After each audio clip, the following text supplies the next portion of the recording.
Now, verse 10, it says, "And while they looked steadfastly toward heaven as he went up, behold, two men stood by them in white apparel, which also said, Ye men of Galilee, why stand ye gazing up into heaven? The same Yahushua which is taken up from you into heaven shall so come in like manner as you have seen him go into heaven." So they seen him back then go up. They wrote a testimony of this. So you think he's not going to come back? Because you have people that talk shit, primarily women, and women make up more than 2/3 anyway. They be the main ones talking shit. You believe in the sky daddy and all this, but they cool with calling themselves a goddess and all this other shit. People gonna be shook up, man. I mean, how shall I come at? So the people gonna mourn. The tribes gonna mourn because they gonna see that they've been giving the black man hell, and that their redeemer is a so-called black man, and that's gonna bug a lot of people out.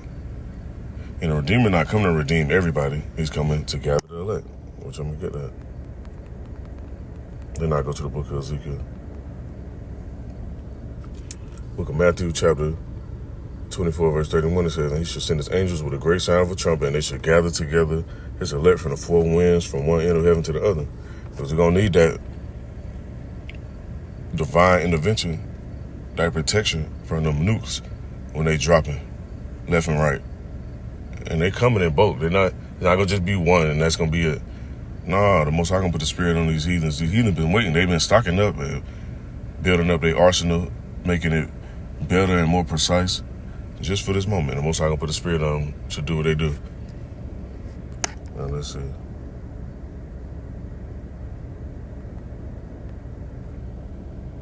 Get this in the book of Ezekiel real quick.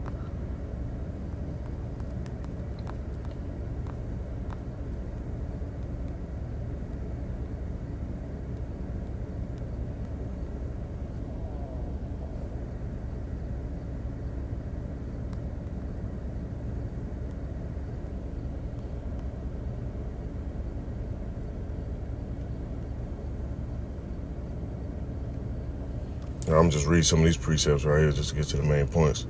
Now I said the book of Ezekiel 1:16 said, "The appearance of the wheels and their work was like the color of a beryl, and they four had one likeness, and their appearance and their work was as it were a wheel in the middle of a wheel." And that's how these chariots look. Sometimes they look like different objects, and they move not by so like not by the laws of our physics.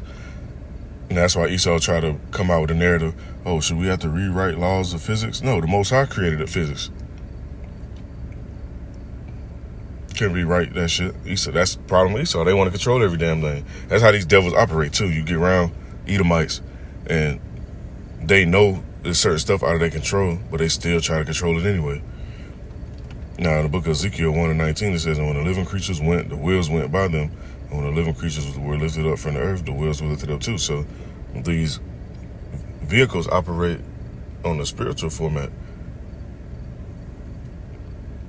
Scripture mentions right here on verse 20, it says, "Whatsoever the spirit was to go, they went. Thither was their spirits to go, and the wheels were lifted up over against them.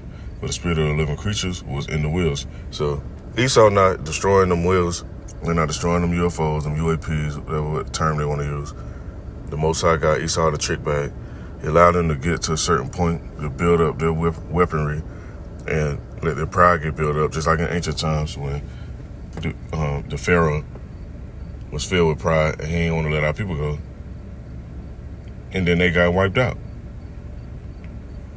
And the Most High showed his power then. And this next exodus is going to be greater than that. Now it says in verse 21, "When those went, these went. When those stood, those stood. And when those were lifted up from the earth, the wheels were lifted up over against them. For the spirit of the living creature was in the wheels." And that's the main point. I want to get on that. Let me see what else I want to get. I might get a little bit more. Let me see. To talk about how quick they move.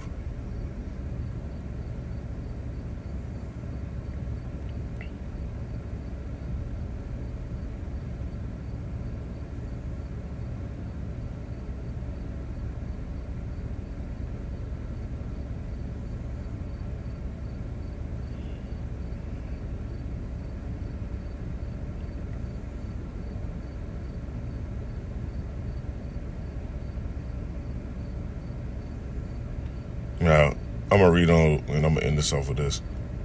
Give a brief description real quick.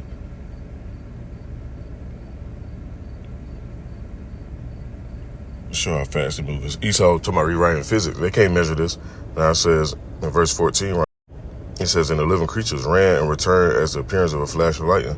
Esau can't really measure lightning. They try to count strikes and all that. Well, like in the book of Job, it mentions who can count the lightning, roughly paraphrasing. Who puts the lightning in a container. Something like that. I'm just paraphrasing. But it's in the book of Job when Job was asking all the questions and the Lord was answering him, like, who can do this? Who can number the clouds? Who can number the sand of the sea and all this different stuff?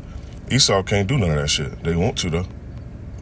Now, going down right here when it says the vision of divine glory, as in verse 22 says, in the likeness of the firmament upon, and people get that word firmament misconstrued.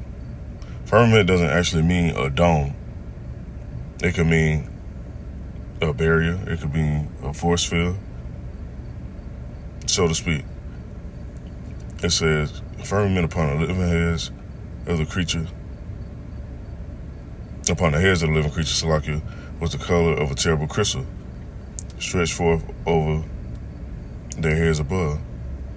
It says, and under the firmament were the wings, straight the one toward the other. Everyone had two, was covered on this side. Everyone had two, was covered on their side, on that side, their bodies. And when they went, I heard the noise of their wings, like the noise of great waters, as the voice of the Almighty, the voice of speech, as the noise of a host. And that's how the Most High talk. A loud, deep voice, not no little weak voice like that Esau try to put in these movies and try to play games with the Lord and all that. Now it says, and there was a voice from the firmament that was over their heads when they stood and had let down their wings, and above the firmament that was over their heads was the likeness of a throne, as the appearance of a sapphire stone. So you have to visualize this stuff, these colors and different stuff. It says, and upon the likeness of the throne was like the likeness of the appearance of a man above it, upon it, Salakia. And I saw as the color of amber, as the appearance of fire round about within it. And when you read up even more in the book of Ezekiel, it talk about how the creatures look, or the angels look. It says they look like a burning coal with a flame around them. So you look at a burning coal, that's black. There ain't no way around it, man. People try to play these fucking games. Or they try to say, oh, the burning coal, when it get real hot, it turn gray or it turn ash white. No, that's not what it's talking about. Now, it says, and I saw the color of amber, as the appearance of fire round about within it, from the appearance of his loins upward, and from the appearance of his loins even downward.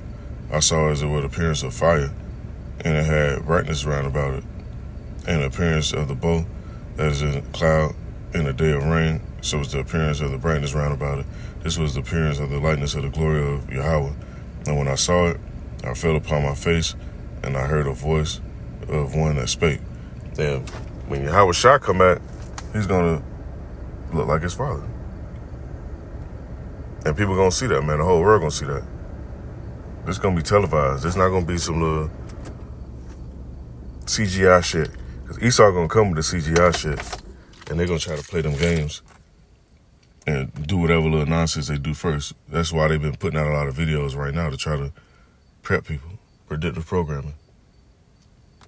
And when the real events take place, certain prophecies must come to pass, and they will come to pass. Though it tarry, wait for it.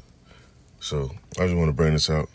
I don't want to write this out as edifying. Call Allah Yahweh Shalom to the light.